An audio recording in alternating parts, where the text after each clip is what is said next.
간밤에 나온 글로벌 이슈들 콕 짚어드리는 시간입니다. 오늘은 어떤 키워드가 주목받았을지 보겠습니다. 네, 오늘 나온 6가지 키워드고요. 여기서 살펴볼 오늘의 이슈들은요.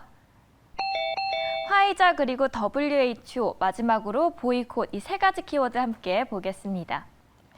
네, 최근 오미크론에 대해서 기존 화이자 백신 접종으로는 효력이 약해졌다는 우려가 있었는데요. 화이자가 실험 결과를 토대로 자사 백신을 3회 접종을 할 경우에는 그러니까 기존 백신 접종 코스인 2차 접종 후에 추가 접종을 맞게 되면 오미크론 변이 예방 효과도 얻을 수 있다는 공식 발표를 했습니다. 화이자 CEO는 백신 2회 접종은 여전히 오미크론의 중증 질환을 예방할 수 있다면서도 3차 접종을 하면 보호 효과가 극대화되는 건 분명하다고 말했습니다. 이 폴리티코와의 인터뷰에 따르면 화이자 CEO는 3회 접종의 경우 항체가 25배 증가하는 것으로 나타났다면서 오미크론 변이를 상쇄하기에 충분할 것이라고 추측했습니다. 한편 화이자는 오미크론 백신도 따로 개발하는 중인데요. 이르면 내년 3월 말부터 공급이 가능할 것으로 내다보고 있습니다. 오미크론 변이에 대한 우려를 옅게 만드는 뉴스가 이번 주 계속해서 나오고 있는데 화이자의 발표가 시장의 상승 동력을 만들어낼지가 주목할 부분이 될 듯합니다. 네, 이어서 오미크론에 대한 WHO의 발언을 다룬 기사입니다. WHO 사무총장이 오미크론에 대해서 재감염 위험은 크지만 증상은 가벼울 수 있다고 밝혔습니다. 외신에 따르면 그는 이날 화상 브리핑에서 오미크론 변이의 재감염 위험이 이전 변이보다 증가했다는 일부 증거가 확인됐다면서도 델타 변이보다 가벼운 질병을 유발한다는 일부 증거도 확인했다고 전했습니다. 그러나 오미크론이 덜 심각한 질병을 유발하는 것으로 밝혀지더라도 바이러스에 대한 경계를 늦추지 말라고 경고했습니다. 같은 날 WHO 긴급대응팀장에 따르면 오미크론은 전파력이 더 강하지만 확산세를 멈출 수 없다는 것을 의미하지는 않는다고 부연했습니다.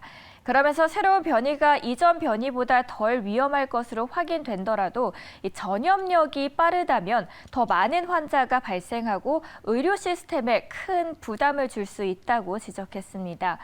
WHO 비상대응국장도 이에 대해서 오미크론 변이가 더 많은 사람을 감염시키고 보건 시스템의 과부하가 걸리게 해서 결국은 더 많은 사람이 숨지게 될 것이라고 우려를 함께 표했습니다.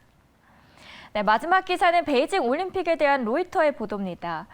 미국이 베이징 동계올림픽에 대한 보이콧을 발표한 뒤 이에 동참하는 나라들이 쏙쏙 나오고 있습니다.